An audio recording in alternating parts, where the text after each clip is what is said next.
I'm Leanne McAdoo with Infowars.com, reporting here from Times Square. I am standing next to Rudy Dent. He's a 32-year veteran of the New York City Fire Department. He's worked as well with the New York City Police Department. And you retired right after 9/11. He was there on 9/11. He saw World Trade Center Tower 7 come down. Rudy, tell us about what happened that day. Well, I was off that day, and I received a call at home, and I got to see both buildings come down on TV. I jumped on my motorcycle. I did about 120 miles an hour across the Tappan Zee. I reported to my firehouse, and then I got my gear. A bunch of us got together. We commandeered a mail truck, and we made our way down to the site. At that time, Building 7 was still up.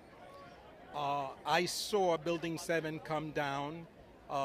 My fellow firefighters who were there, they did that involuntary jerk when a loud explosion goes off. You know, you can't help it, and they did.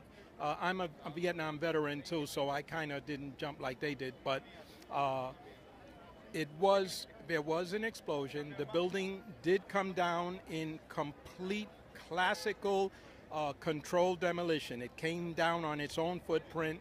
There's no question about that. As a matter of fact, Richard Gage from Architects and Engineers has completely handled that from his area of expertise.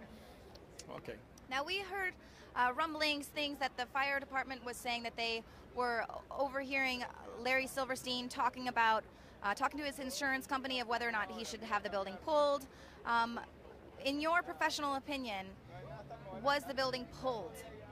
Well, let me say this. In the New York City Fire Department, as I said, I had 32 years there. I was a chauffeur, and I was also a trained fire marshal. A fire marshal is considered an expert witness in court. He's like a forensic detective. He has the power to administer the oath, take testimony, and issue a subpoena. That's a lot of power. And he's a highly trained investigative person in his area of expertise, in arson. And we have no term that I know of that says pulling buildings. That's not our area of expertise. We've never done that. We don't do that. So for him to say that, I don't know where he pulled that out of, but it's just not part of our operations, okay? Right, so the fire department doesn't have the training to pull a building, to demo a building like that. We're not trained to do that. We've never done that in my 32 years. I know of no evolution whatsoever that does that. And then talk to me a little bit, obviously, as a professional in the fire department for 30 plus years, they're saying that blaming it on office fires, just a few office fires. Well, if it wasn't so serious a situation, that would be completely laughable. That is ridiculous. First of all, our guys were up there. They were calling for additional hand lines to mop up the isolated pockets of fire. And let me just explain one thing. Never in the history of the world, never in the history of high-rise skyscrapers has ever a skyscraper ever come down because of fire. And I'm talking massive fire. And you know the reason why? Because fire does not burn by itself hot enough to compromise and melt steel. What we had in the World Trade Center, and I saw myself, was molten lava-like pockets of molten steel.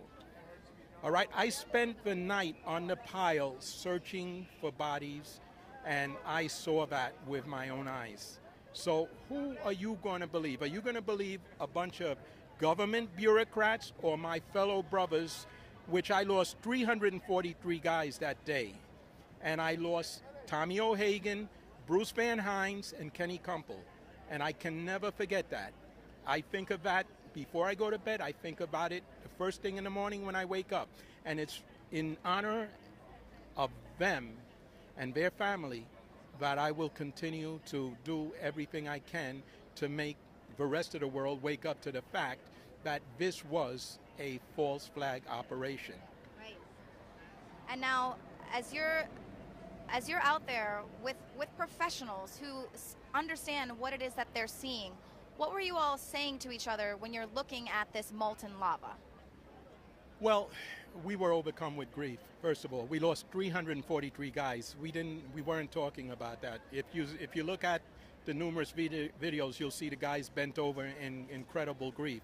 One of the things that we have in the fire department is an incredible brotherhood.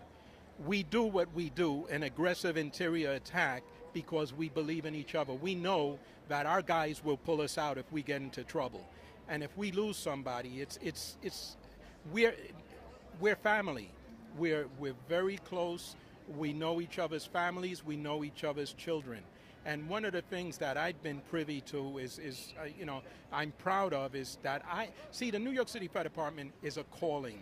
It brings out the best in guys, in men who put their lives on the line to save other people's lives. New York City Fire Department is probably the least integrated of all the services, right? When I first came into the firehouse, it was all heavy brogues and stuff.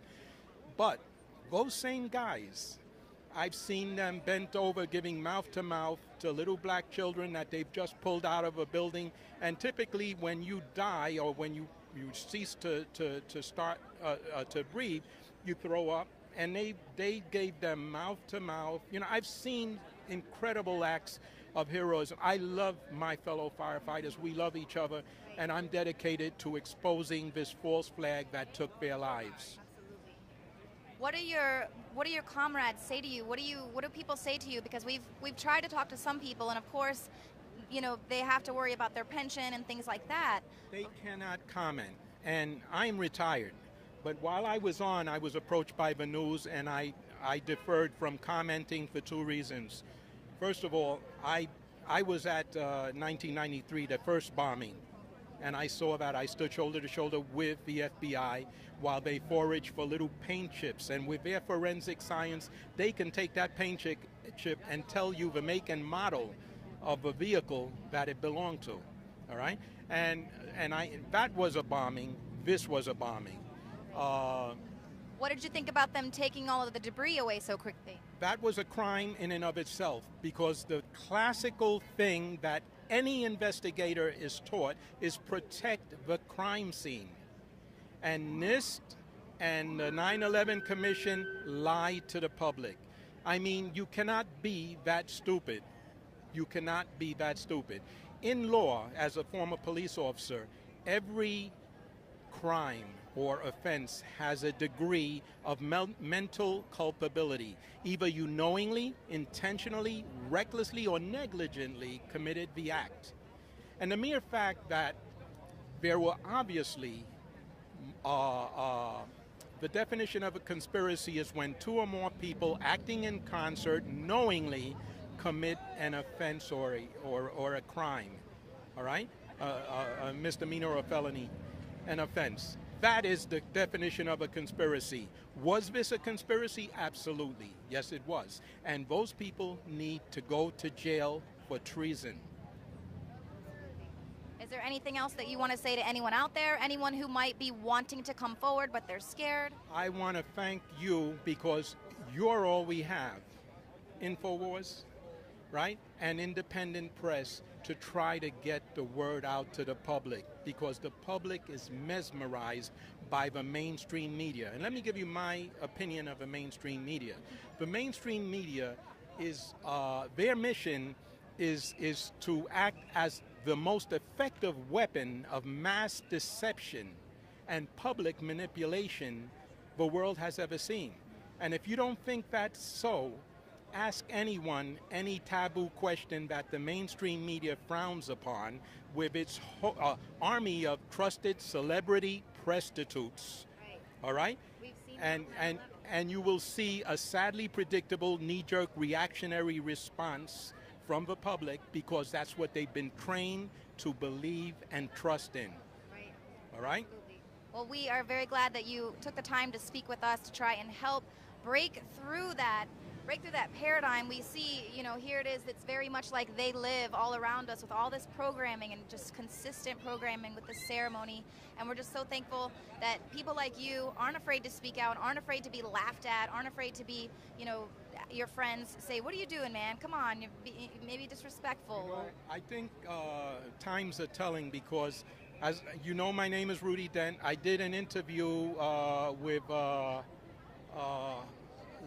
Ludowski, yeah. And that interview got over 51,000 views and still climbing.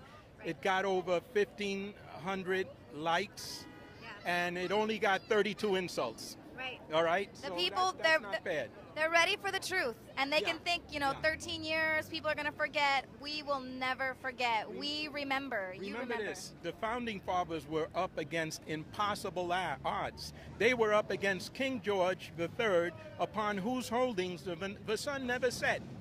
They were only 4%, and look what happened. Absolutely. America. Yep.